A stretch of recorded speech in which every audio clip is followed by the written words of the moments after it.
Okay, going viral. Here we go. Hashtag influencer on human rights and freedoms assessment. I want to talk a little bit about your essay in today's recording.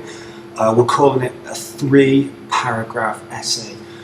I'm not including the introduction, not including the conclusion. I'm assuming that they are going to be there, so I'm going to talk about the 3 body paragraphs on the topics that we've identified. So the topics being the Rwandan genocide, a human rights abuse of your choice, and lastly an Indigenous rights issue of your choice. That one is from the booklet that you've got, so that is purely self-researched. The human rights, which we've talked about extensively in class, I'm giving you some structured examples for that, but still ultimately it's your choice. Now, what we want is that opening paragraph has got to have a thesis, it's got a hypothesis. I've got to know where it's going, and remember the question you're looking at is pretty much, is the United Nations and are non-government organisations effectively helping and supporting the process of intervening and making lives better for those people that need their lives to be made better?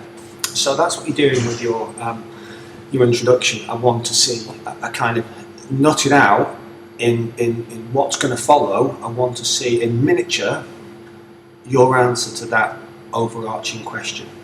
Now, in each of the body paragraphs, firstly, Rwanda, we need to see, as teachers, we need to see that you've got knowledge, that you know what happened, the key features, the key points, be it 800,000 deaths in 100 days, be it the background to the Hutu and Tutsi rivalry, be it the machetes, be it the power radio.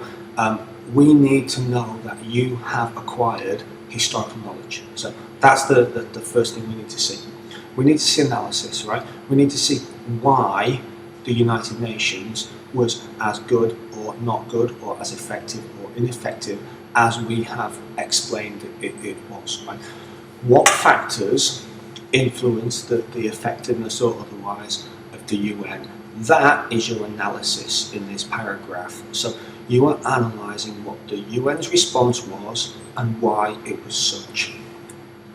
Ultimately then, you're evaluating their response. You're saying how good it was based on the evidence that you've put forward. So that's the key thing in each of your paragraphs. So the second paragraph on the human right of your choice, you've got to show me that you've done some research, right?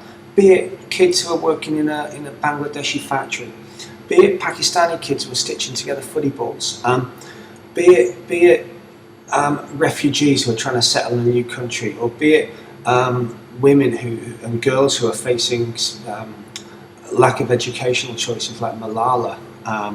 Maybe some of you have used Malala anyway. But again, why they're facing these choices, how bad is it, and what has been the response of either the UN or particularly non-government organisations. And you've seen on the screen today in class Human Rights Watch, you've seen Amnesty. What is it that they do in order to make and pressurise governments into doing stuff? They publish statistics. So when you're evaluating the response, are more people getting executed in Saudi Arabia in Chop Chop Square than they used to be? If that's the case, how effective has the world response been? More executions, I would suggest, means a lack of response from NGOs, Human Rights Watch, Amnesty, or a lack of effective response. It might be that they come out and criticise and they say, oh, don't do this, Saudi Arabia, a smack on the wrist. But in terms of the actual effectiveness, again, evaluate it based on the evidence. Lastly, we've given you fully, intentionally, some information about the stolen wages, how Indigenous Australians for many years have had their wages almost like confiscated, stopped and held by the state governments and not got them back, right? So theft on a state, even maybe a federal scale, right? That these Indigenous people, in a time when we hear about closing the gap, learn legend, all of those things. Those messages are different from the reality. But in this, you have to read the information. You have to decide which of the sources on the stolen generations or the stolen wages or the land rights, which of those you are going to say is a human right which has not been upheld or supported by Australian or state governments, and how are you going to say that's been the case? How are you going to evidence it in your response, right? So there's your 3 body paragraphs. Lastly, your conclusions should wrap up effectively what you have been saying, that ultimately the response of the United Nations has been brilliant and the response of the NGOs has been wonderful and everything in the world is happy. Alternatively, it might be that the UN responses haven't been great, but the NGOs have put governments on notice. They've made people very, very aware of these issues, and therefore countries are having to respond to those issues. It might be that both the UN and the NGOs have been rubbish. Right? As long as you can support with well-constructed sentences, paragraphs, grammatically accurate, with good vocabulary and good spelling, this will be a breeze. But you must make sure that your preparation page has been done.